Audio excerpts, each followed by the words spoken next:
Hi ಎಲ್ರಿಗೂ ನಮಸ್ಕಾರ. ಈ ವಿಡಿಯೋ ವಿಶೇಷ ಏನು ಅಂತಂದರೆ ಹೊಸ ವರ್ಷ ಅಂದಮೇಲೆ ಎಲ್ಲರೂ ದೇವಸ್ಥಾನಕ್ಕೆ ಹೋಗಿದ್ದು ಬರೋಣ ಅನ್ನೋ ಒಂದು ಪ್ಲ್ಯಾನ್ ಆಯಿತು. ಹಂಗೆ ನಮ್ಮ ಆಫೀಸ್ ಕಡೆಯಿಂದ ಮಧ್ಯಾಹ್ನ ಗಂಟೆ ಕೆಲಸ ಮುಗಿಸ್ಕೊಂಡು ಮಧ್ಯಾಹ್ನ ಮೇಲೆ ರಾಮದೇವ್ರ ಬೆಟ್ಟ ಆ ದೇವಸ್ಥಾನಕ್ಕೆ ಹೋಗಿದ್ದು.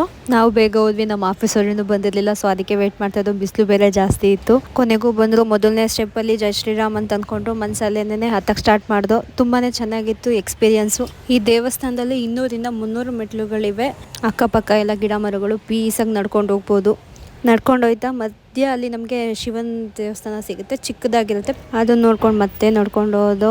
ಸ್ಟಾರ್ಟಿಂಗ್ ನಮಗೆ ಶಿವನ ದೇವಸ್ಥಾನ ಸಿಗುತ್ತೆ ರೈಟ್ ಸೈಡ್ಗೆ. ಅದನ್ನಿಂದ ಸ್ವಲ್ಪ ಮುಂದೆ ನೋಡ್ಕೊಂಡು ಹೋದರೆ ನಮ್ಗೆ ರಾಮದೇವ್ರ ದೇವಸ್ಥಾನ ಸಿಗುತ್ತೆ. ಸ್ಟಾರ್ಟಿಂಗು ನಮಗೆ ಧ್ವಜಸ್ತಂಭ ಬರುತ್ತೆ. ಅಲ್ಲಿ ರಾಮ ಅಂದಮೇಲೆ ಕೇಸರಿ ಬಾವುಟ ಇರಲೇಬೇಕು ಇತ್ತು. ಮತ್ತು ಹಂಗೆ ದೇವಸ್ಥಾನದೊಳಗಡೆ ಹೋದ್ವಿ. ಅಲ್ಲಿಂದ ಹತ್ಕೊಂಡು ಮುಂದಿದ್ಕು ಒಳ್ಳೆ ತಣ್ಣಗಾಯಿತು. ದೇವಸ್ಥಾನದ ಒಳಗಡೆ ಹೋಗಿದ್ದಕ್ಕೆ ಅಲಂಕಾರ ಅಂತೂ ತುಂಬಾ ಚೆನ್ನಾಗಿತ್ತು ರಾಮನಿಗೆ. ಹಂಗೆ ಹೊರಗಡೆ ಬಂದರೆ ಪ್ರಸಾದ ಎಲ್ಲ ಕೊಡ್ತಾಯಿದ್ರು. ಅಲ್ಲಿ ಬೆಲ್ದನ್ನ ಮತ್ತು ಅನ್ನ ಸಾಂಬಾರು ಮತ್ತು ಮಜ್ಜಿಗೆ ಎಲ್ಲ ಪ್ರಸಾದ ಕೊಡ್ತಾಯಿದ್ರು. ಅಲ್ಲಿ ನಮ್ಮ ಆಫೀಸವರೆಲ್ಲ ತಿಂದು ಹಾಕ್ಸ್ಕೊಂಡು ಒಬ್ಬೊಬ್ಬರಾಗಿ ಬಂದು ಪ್ರಸಾದ ಆದಮೇಲೆ ಕೇಳಬೇಕಾ ಚೆನ್ನಾಗಿರುತ್ತೆ. ಅದು ಹೆಂಗೆ ಮಾಡಿದ್ರೂ ರುಚಿಯಾಗೇ ಇರುತ್ತೆ. ದೇವ್ರ ಪ್ರಸಾದ ಅಂತ ಅಂದಮೇಲೆ ಚೆನ್ನಾಗಿತ್ತು. ನಾವು ಡ್ರೆಸ್ ಹಾಕ್ಕೊಂಡೇ ಕಷ್ಟಪಟ್ಕೊಂಡು ಹತ್ತಿದ್ವಿ. ಆದರೆ ಅವರು ಲೆಹೆಂಗಾ ಟೈಪ್ ಡ್ರೆಸ್ ಹಾಕ್ಕೊಂಡು ನಮ್ಮ ಆಫೀಸವರು ಹತ್ತಿದ್ರು. ಎಲ್ಲ ಊಟ ಮಾಡಿದ್ರು. ತುಂಬಾ ಜನ ಬಂದಿದ್ದರು. ಎಲ್ರಿಗೂ ಸಹ ಪ್ರಸಾದದ ವ್ಯವಸ್ಥೆ ಇತ್ತು ಅಲ್ಲಿ. ಇದು ದೇವಸ್ಥಾನದ ಪಕ್ಕ ಇದ್ದಂತಹ ವ್ಯೂ. ಇಲ್ಲಿ ಬೆಟ್ಟ ಗುಡ್ಡಗಳು, ಗಿಡ ಮರಗಳು ಎಲ್ಲ ನೋಡೋಕೆ ಚೆನ್ನಾಗಿತ್ತು. ಅಲ್ಲಿ ಇನ್ನು ಮುಂದೆ ಹತ್ತೋದು, ತುಂಬ ಮೇಲೆ ಹತ್ತಿದ್ರೆ ಇನ್ನೂ ಒಂದು ವ್ಯೂ ಪಾಯಿಂಟ್ ಸಿಗುತ್ತೆ ಮೇಲ್ಗಡೆ, ಬೆಟ್ಟದ ಮೇಲ್ಗಡೆ.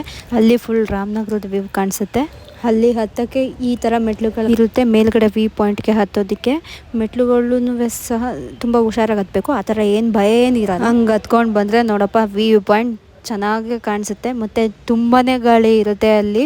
ವ್ಯೂ ಚೆನ್ನಾಗಿತ್ತು ಅಂತ ಫೋಟೋ ವೀಡಿಯೋ ಎಲ್ಲ ತೊಗೊಂಡು ಬಂದು. ಮತ್ತು ನೀವು ಕೇಳಿಸ್ಕೋಬೋದು ಅಲ್ಲಿ ಎಷ್ಟು ಸೌಂಡ್ ಇರುತ್ತೆ ಗಾಳಿದು ಅಂತ ಹೇಳಿ. ಫೋಟೋಸ್ ತೆಗೆಸ್ಕೊತಾಯಿದ್ರು ಮತ್ತು ವ್ಯೂನ ನೋಡ್ತಾಯಿದ್ರು. ಗಾಳಿ ಚೆನ್ನಾಗಿ ಬೀಸ್ತಾ ಇದ್ದಿದ್ದರಿಂದ ರೆಸ್ಟ್ ಮಾಡ್ತಾಯಿದ್ರು ಕೆಲವೊಬ್ಬರು ಜನ. ಆಫೀಸ್ಗೆ ಲೇಟ್ ಆಗುತ್ತೆ ಅಂತ ಬಂದ್ಬಿಟ್ಟು ಆಮೇಲೆ ಇಳಿದ್ವಿ. ಈ ಥರ ಮತ್ತು ಆ ಮೆಟಲ್ಗಳನ್ನ ಇಳಿದ್ಬಿಟ್ಟು ಕೆಳಗಡೆ ಬಂದು ಇನ್ನೊಂದು ವ್ಯೂ ಸಿಕ್ತು. ಇದೇ ಥರ ಅಲ್ಲೂ ಅಷ್ಟೇ ಚೆನ್ನಾಗಿತ್ತು ಅದು ವ್ಯೂ. ಇಳಿದು ದೇವಸ್ಥಾನ ಕೆಳಗಡೆ ಬಂದು ದೇವಸ್ಥಾನದಿಂದ ಆಂಜನೇಯ ಸ್ವಾಮಿ ದರ್ಶನ ಆಯಿತು. ರಾಮ ಇದ್ದದ ಕಡೆ ಆಂಜನೇಯ ಇರಲೇಬೇಕು. ಸೊ ಹಂಗಾಗಿ ಅವ್ರ ದರ್ಶನವೂ ಆಯಿತು. ನೋಡಿಕೊಂಡು ಮತ್ತೆ ಹಂಗೆ ಕೆಳಗಡೆ ಇಳಿದು ಬಂದು. ಇಳಿಬೇಕಾದ್ರೆ ಏನಷ್ಟು ರಿಸ್ಕ್ ಅನ್ಸಲ್ಲ, ತುಂಬಾ ಈಸಿಯಾಗಿ ಇಳ್ಕೊಂಡು ಬಂದು. ಹೀಗೆ ನಮ್ಮ ಹೊಸ ವರ್ಷದ ಒನ್ ಡೇ ಟ್ರಿಪ್ ತುಂಬ ಚೆನ್ನಾಗಿತ್ತು. ತುಂಬ ಎಂಜಾಯ್ ಮಾಡಿದ್ವಿ ಎಲ್ಲರೂ. ನಮ್ಮ ಆಫೀಸ್ ಕಡೆಗೆ ಮತ್ತೆ ಬಂದು ನೆಕ್ಸ್ಟ್ ವ್ಲಾಗಲ್ಲಿ ಸಿಗೋಣ. ಎಲ್ರಿಗೂ boy and thanks for watching.